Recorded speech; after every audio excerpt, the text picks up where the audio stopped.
Hey everybody, how's it going? Welcome to another episode of PacTV. I'm here with the lovely Montreal Canadian artist Madison Rivers, and we're going to be doing a little formal interview here with her about her just as an artist, just a formal artist interview.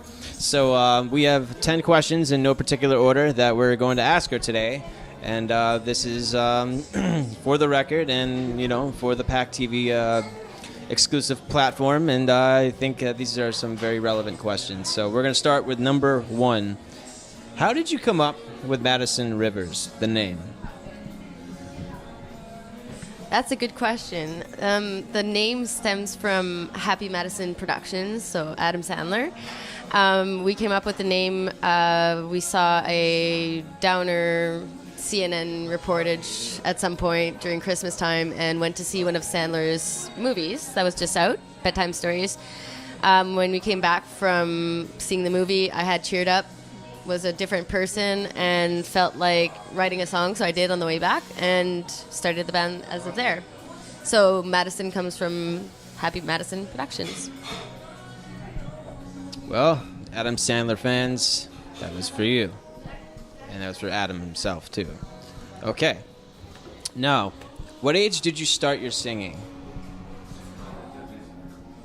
I believe there are clips of me from when I was about 2 years old, and they made you do the swimming pool song at the YMCA.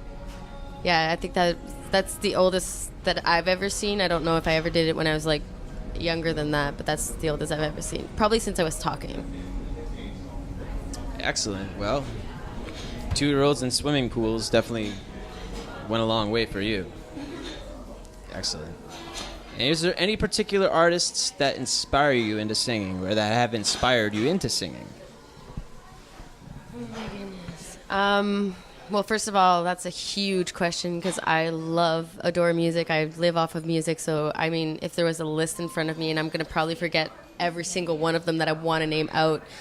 But as of right now, I guess my hugest influences would be more in the jazz kind of field. So I'm probably going to talk about Nora Jones. Eddie Vedder's also been a huge influence in my life as well. I was the hugest Pearl Jam fan for a long time.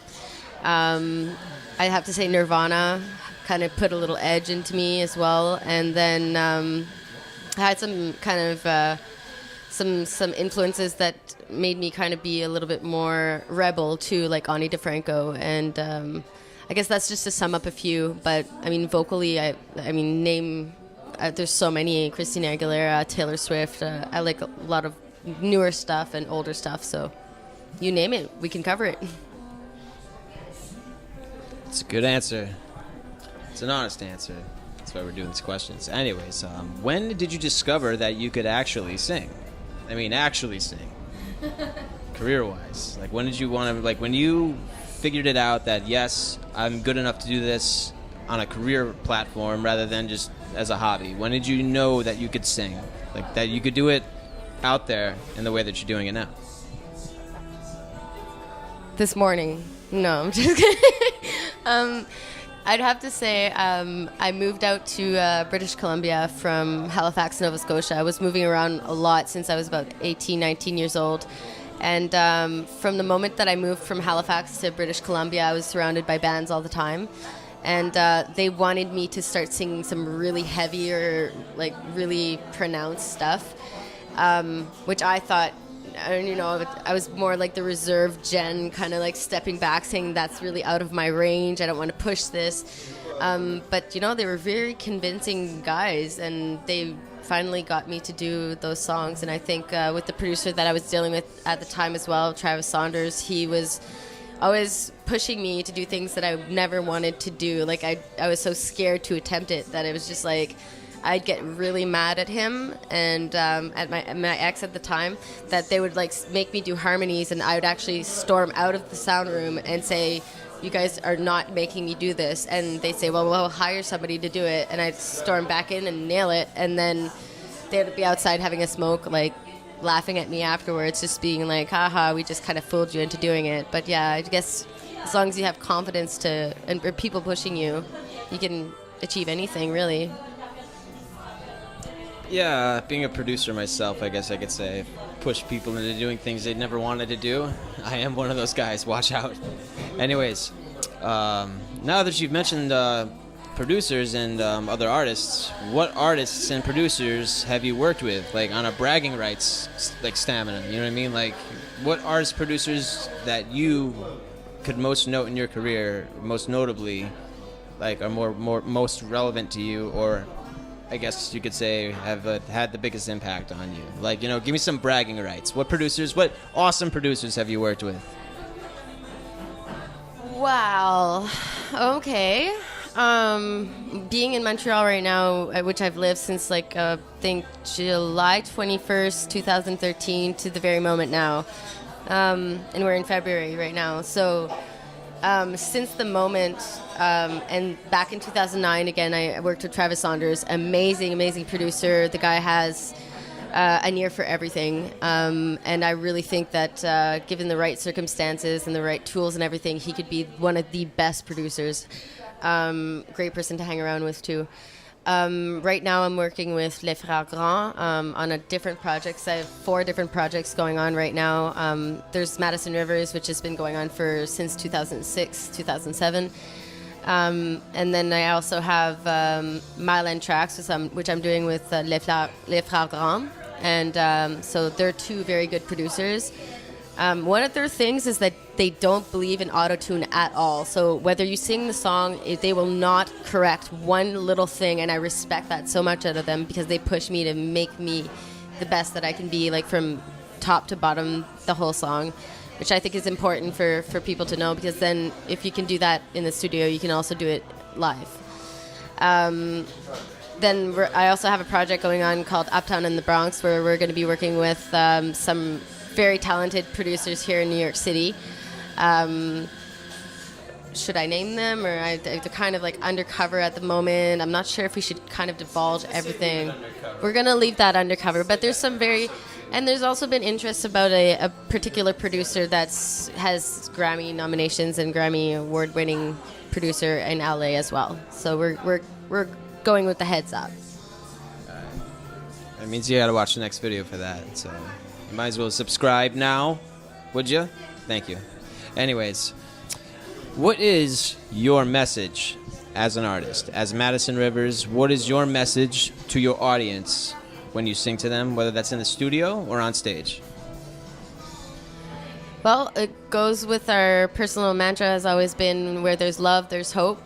And I always say, every time I say goodnight to somebody or hello to somebody, is always at the end of the conversation, dream big and don't ever let go, because you can do anything you really want to in your life. It's yours. Do whatever you want. Very good answer, and that's very genuine. I like that. So, what inspires your actual lyric writing? Because you do write your own lyrics. Now, there's a lot of artists that don't do that nowadays. So you as an artist, being one that, you know, writes her own lyrics, like, what do you gather? Like, what tools do you gather to write a song? Like, personally, could it be anything, or could it just be, is there a particular genre you want to tackle? Is there a particular story that you want to tackle, or is it just something that's very diverse and at the moment? I mean, just shine a little light on that. Well, that's an interesting something that I try not to think about, actually, because I think the more that you think about what you're going to write, the less it comes out naturally. When I do write lyrics, I mean, I try to be as open as possible, look around and see the world for what it is, or from my eyes, what I can see, and try to make a portrait out of it, the same as like a painter would paint something that they see the way it is. I mean, I'm not always as graphic as my mind may portrait it, and I'm not always, like, I use a lot of metaphors, so a lot of people who do look into my lyrics can find out a lot of different things about either myself, other things I've seen in the world, my personal beliefs, you know, any kind of things like that as well. So I guess it's really, you make your own of what you hear in music anyways, right? So as far as I'm concerned, you can hear a song 100 different times, but if it's to you, it's different. If you feel different about that song, if it tells your story, if you met your boyfriend while you were listening to that song's obviously going to mean something to you, and those words are going to come to you for a different reason. So that's kind of how I look at my lyrics. Excellent. Okay, just completely out of nowhere, favorite part of the human body? The lips. As to why, I will leave that out. Favorite part of New York City thus far? You've been here for a few days now, getting some work done with some of us crew here. So what's been your favorite experience, on set or off? Doesn't matter. What's been your favorite, experience, whether it's something that you've seen or have been directly involved in? Just like, what's your most direct memory right now? That is a lot to soak in. I don't know if anybody knows how big New York City is. Definitely getting lost and finding the sign Uptown in the Bronx. That was the time and space and the moment where I flipped everything around and said, hey, why not start a fourth band? Seeing just Uptown in the Bronx was kind of like, and taking a picture. We all have our phones, so. And just for the record, we are live in Queens, New York right now, not Uptown or the Bronx. So we are in safe haven, safe to say. Okay, favorite brand of peanut butter? The very cheapest. That would mean store brand. Okay, now I believe that's question number 10. Actually, that does conclude everything. So tell you what, everybody, we want you to subscribe to our channel, PacTV. This is, once again, I want to, as part of the outro say, this is the lovely Madison Rivers. She's from Montreal. She is French-Canadian, and she is a very talented artist. I believe you guys should check out. She is all over Facebook. She's on LinkedIn. Please connect with her. There's going to be a lot of updates involving her and her projects. So, you're going to be seeing a lot of her. So please, you know what I mean? She's going to be a very familiar face with the Pac platform. So we want you guys to definitely hit subscribe right now to our channel. Go like our page if you haven't done that just yet. And other than that, I think I'm creeping everybody around the coffee shop right now.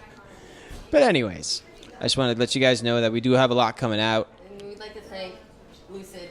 Everybody, check out Lucid Cafe for a really good cafe dining stay when you get a chance to come through Queens, New York. We are in Woodside, to be exact. This is Woodside, Queens. This is PacTV, and thank you very much for tuning in.